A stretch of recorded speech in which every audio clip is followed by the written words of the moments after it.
जरूरी है। नमस्कार दर्शकों, यह है MNS न्यूज नेटवर्क। मैं हूं आपके साथ आरती। आइए देखते हैं आज की कुछ खास खबरें।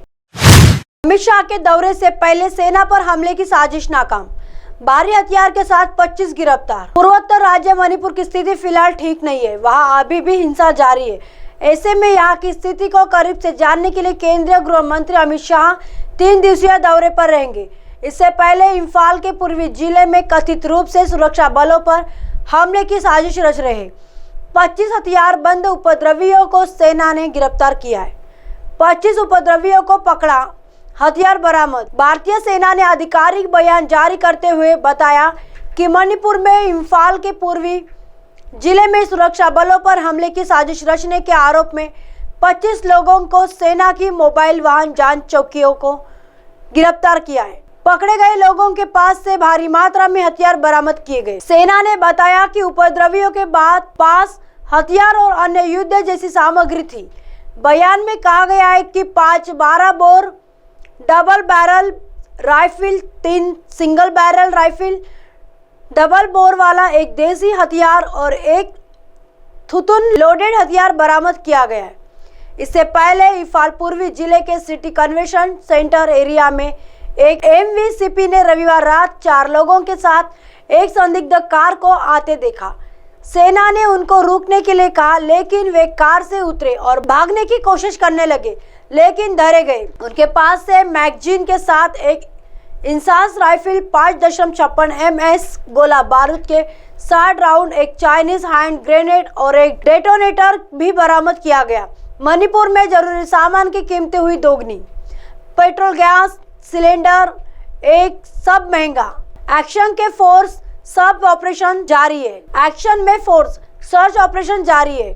जानकारी के मुताबिक सेना, केंद्रीय अर्ध सैनिक बल, मणिपुर पुलिस कमांडो, मणिपुर की रैपिड एक्शन फोर्स और पुलिस कर्मियों ने इम्फाल घाटी और आसपास के जिलों में सर्च ऑपरेशन चला रखा है। रविवार को मणिपुर में ताजा हिंसा भड़कने के बाद एक पुलिसकर्मी सहित कम से कम 5 लोगों की मौत हो गई और 12 अन्य घायल हो चुके थे। राज्य में भड़की जातीय हिंसा में अब तक 80 लोगों की जान चली गई। मणिपुर हिंसा में पुलिस सेना का बड़ा एक्शन, अब तक 40 आतंकी ढेर, सरकार का दावा। इधर सेना और असम राइफल्स ने मणिपुर के काकिंग जिले में बचाव अभियान चलाया हुआ है। वही UAV, माइन प्रोटेक्टेड व्हीकल और QRT को वाहनों में शेरों से पंगलताबी तक 2000 नागरिकों की सुरक्षित आवाजाही सुनिश्चित करने का मौका सौंपा गया। अब तक 328 नागरिक सुगनु से साजिक संपर्क में चले गए। आइए देखते हैं अगली खबर की तरफ। जगन मोहन रेड्डी पर चंद्रबाबू नायडू का हमला, कहा आंध्र प्रदेश को तेलंगाना से पीछे कर दिया। आंध्र प्रदेश के पूर्व मुख्यमंत्री और तेलुगु देशम पार्टी के राष्ट्रीय अध्यक्ष एन चंद्रबाबू नायडू ने वर्तमान CM जगन मोहन रेड्डी पर राज्य के मामलों को बर्बाद करने का आरोप लगाया। चंद्रबाबू नायडू ने कहा कि आंध्र प्रदेश का राजस्व कभी तेलंगाना से कभी ज्यादा था, लेकिन अब यह इतना नीचे गिर गया है कि जगन रेड्डी सरकार राज्य को नष्ट करने के एकमात्र उद्देश्य से काम कर रही है। दोनों राज्यों द्वारा उत्पन्न राजस्व की तुलना करते हुए चंद्रबाबू नायडू ने दावा किया कि तेलंगाना में वर्तमान राजस्व आंध्र प्रदेश की तुलना में 40% अधिक है।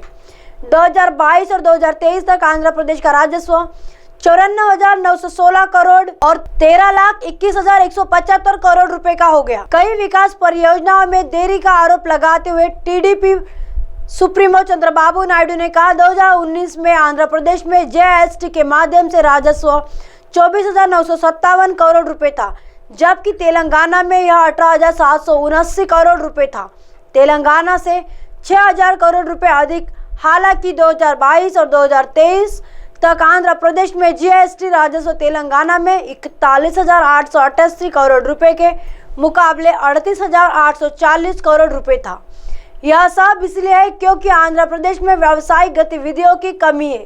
चंद्रबाबू नायडू ने कहा कि 2018 और 2019 से 2022 और 2023 तक तेलंगाना में पंजीकरण विंग के माध्यम से राजस्व 5,344 करोड़ रुपए से बढ़कर 14,228 करोड़ रुपए हो गया, क्योंकि आंध्र ने 5,427 करोड़ रुपए से 8,022 करोड़ रुपए की मामूली वृद्धि दर्ज की। दिल्ली में केजरीवाल के बाद अब नवजोत सिद्धू से मिले CM सुखविंदर सिंह सुक्खू।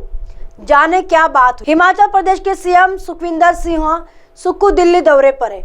वह दिल्ली में नेता और केंद्रीय मंत्रियों से मुलाकात कर रहे। रविवार शाम को जहां उन्होंने दिल्ली के सीएम अरविंद केजरीवाल से मुलाकात की, वही सोमवार दोपहर दिल्ली में उनकी मुलाकात पंजाब कांग्रेस के पूर्व अध्यक्ष नवजोत सिंह सिद्धू से हुई। सिद्धू ने मुलाकात के तस्वीरें ट्विटर पर शेयर की।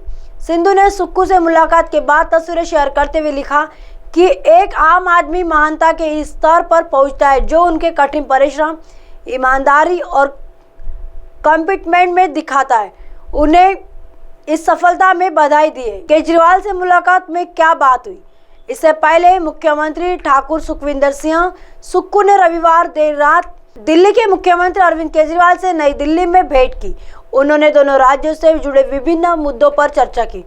मुख्यमंत्री ने जिला ऊना में स्थापित होने वाले बल्क ड्रग पार्क के लिए भाखड़ा ब्यास प्रबंधन बोई बीबीएमसी के सहयोग में विद्युत आपूर्ति पर चर्चा की। उन्होंने राष्ट्रीय महत्व की रेणुका और किसाऊ जल विद्युत परियोजनाओं के सांचे जल बंटवारे के समझौते के बारे में तथा उनके शीघ्र कार्यान्वयन पर विस्तार से चर्चा की गई। मुख्यमंत्री ने कहा कि यमुना जल बंटवारे के संबंध में दिल्ली और हिमाचल प्रदेश सरकार के मध्य हुए समझौता ज्ञापन के संबंध में दिल्ली सरकार से विस्तार से चर्चा की जाएगी। बैठक में मुख्य सचिव प्रबोध सक्सेना और मुख्यमंत्री के प्रधान निजी सचिव विवेक भाटिया भी उपस्थित थे। केजरीवाल ने मांग हिमाचल से पानी। अरविंद केजरीवाल से मुलाकात पर सीएम सुक्खू ने बताया कि अरविंद केजरीवाल ने कहा कि दिल्ली को पानी की जरूरत है। दिल्ली को जो पानी मिलना चाहिए रेणुका डैम से, वह पानी पिछले 2 साल से नहीं मिल रहा है। उस MOU काम आगे नहीं बढ़ा। किसाऊ डैम का मुद्दा है। इन तमाम मुद्दों का जल्द समाधान होना चाहिए। इस दृष्टिकोण से हरियाणा, हिमाचल और दिल्ली गवर्नमेंट आगे बात करेंगी। जो दिल्ली को पानी देने की बात कही गई है, जो पानी दिल्ली सरकार लेगी उसका मूल्य भी देगी। हमारी सहमति बनी है। 1 हफ्ते के अंदर ऑफिसर मिलकर उनके साथ बैठक करेंगे। इसके अलावा अभी हम बिजली मंत्री से मिलने जा रहे। जल विद्युत परियोजनाओं से कई मुद्दों पर बात होगी। वही 12 बजे के बाद हिमाचल के मुख्यमंत्री सुखविंदर सिंह सुक्खू केंद्रीय मंत्री RK सिंह से मुलाकात करने पहुंचे। दिल्ली के श्रम शक्ति भवन में यह मुलाकात हो रही है, जिसमें हिमाचल के कई मुद्दों पर चर्चा की जाएगी। बता दें कि चर्चा है कि हिमाचल कैबिनेट विस्तार को लेकर भी दिल्ली में चर्चा संभव है। आइए देखते हैं अगली खबर की तरफ। पायलट गहलोत में आखिर हो गई सुलह। खड़गे के घर 4 घंटे चली बैठक के बाद इस बात पर हुए राजी। कर्नाटक का संग्राम जीत लेने के बाद अब कांग्रेस का पूरा ध्यान राजस्थान की ओर है। बीते कुछ सालों और अभी हाल में एक बार फिर सचिन पायलट और सीएम गहलोत के बीच शुरू हुई रार को खत्म करने के लिए पार्टी कई कोशिशें कर चुकी है। इसी कोशिशों में एक और कड़ी सोमवार को फिर जोड़ी गई, जब दोनों ही नेता कांग्रेस अध्यक्ष मल्लिकार्जुन खड़गे के आवास पर पहुंचे थे। सोमवार शाम को हुई इस मीटिंग को दोनों नेताओं के बीच सुलह की गई और एक और कोशिश माना जा रहा था। रात 10:30 बजे सामने आया कि मीटिंग खत्म हो चुकी है। इसी के साथ कांग्रेस महासचिव KC वेणुगोपाल ने कहा, हमें एकजुट होकर चुनाव लड़ना है और हम राजस्थान में चुनाव जीतेंगे। इसके आगे उन्होंने हाईकमान द्वारा फैसला किए जाने की बात कही है। मिलकर चुनाव लड़ेंगे। गहलोत पायलट कांग्रेस के ट्विटर हैंडल से कहा गया कि अशोक गहलोत और सचिन पायलट मिलकर चुनाव लड़ेंगे। हम राजस्थान जीतने जा रहे। KC वेणुगोपाल की ओर से आए इस ट्वीट के मायने में निकाले जा रहे कि सचिन पायलट और सीएम अशोक गहलोत ने सुलह हो गई है। बता दें कि सोमवार को मल्लिकार्जुन खड़गे के आवास पर 4 घंटे बैठक चली। इस दौरान मीटिंग में अशोक गहलोत, सचिन पायलट, राहुल गांधी, मल्लिकार्जुन खड़गे, राजस्थान कांग्रेस इंचार्ज सुखविंदर सिंह रंधावा भी मौजूद रहे। राहुल गांधी भी रहे मौजूद। बता दें कि सोमवार को कांग्रेस अध्यक्ष मल्लिकार्जुन खड़गे, पूर्व अध्यक्ष राहुल गांधी, सचिन पायलट और रंधावा के बीच पहले बैठक हुई और इस दौरान सीएम अशोक गहलोत अलग कमरे में बैठे थे। इससे पहले जब तक सचिन पायलट नहीं आए थे तो इस दौरान नेताओं ने गहलोत से बात की थी। सूत्र बताते हैं कि सचिन पायलट को जगह देने की कोशिश की जा रही है। इससे पहले जब खड़से ने गहलोत से मुलाकात की थी तब सूत्रों ने कहा था कि अब बातचीत में कोई समाधान नजर नहीं आया था। इसके बाद जब राहुल गांधी ने खड़गे को फोन किया और आग्रह किया कि गतिरोध को सुलझाया जाना चाहिए, फिर राहुल गांधी इस मसले पर विचार विमर्श के लिए खड़गे आवास पर पहुंचे। फिर राजस्थान प्रभारी रंधावा को बुलाया गया। ऐसा है पूरी मीटिंग का टाइमलाइन। इस पूरी मीटिंग का टाइमलाइन कुछ इस तरह था। पहले शाम 5:55 बजे और अशोक गहलोत से आवास पर पहुंचे। इसके बाद शाम 6:17 बजे राहुल गांधी भी वहां पहुंचे। शाम 6:43 बजे प्रभारी जिंदर रंधावा का आगमन खड़गे के घर हुआ और फिर आखिरी में शाम 8:19 पर सचिन पायलट आवास पर पहुंचे। इसके बाद रात 10 बजे के बाद बैठक का जो नतीजा निकला वह सबके सामने आया। तय हुआ कि दोनों नेताओं में सुलह हो गई है और अब राजस्थान में मिलकर चुनाव लड़ेंगे। कांग्रेस महासचिव वेणुगोपाल ने कहा कि हम मिलकर चुनाव लड़ेंगे और जीतेंगे भी। अब आप हमारे चैनल को आपके मोबाइल पर भी देख सकते हैं। मोबाइल ऐप पर देखने के लिए प्ले स्टोर से MNS news TV app download करें। इंस्टा, लिंक, ट्विटर, हाईकुक, फेसबुक और कई सोशल मीडिया के प्लेटफॉर्म पर हमारा चैनल उपलब्ध है। आप इसे यूट्यूब पर भी देख सकते हैं। आप हमारे चैनल को लाइव भी देख सकते हैं www.mnsnewstv.com पर। फिलहाल वक्त चला दर्शकों ब्रेक का। ब्रेक से लौटने के बाद देखिएगा देश और दुनिया की तमाम खबरें। बने रहिए MNS न्यूज पर। नमस्कार।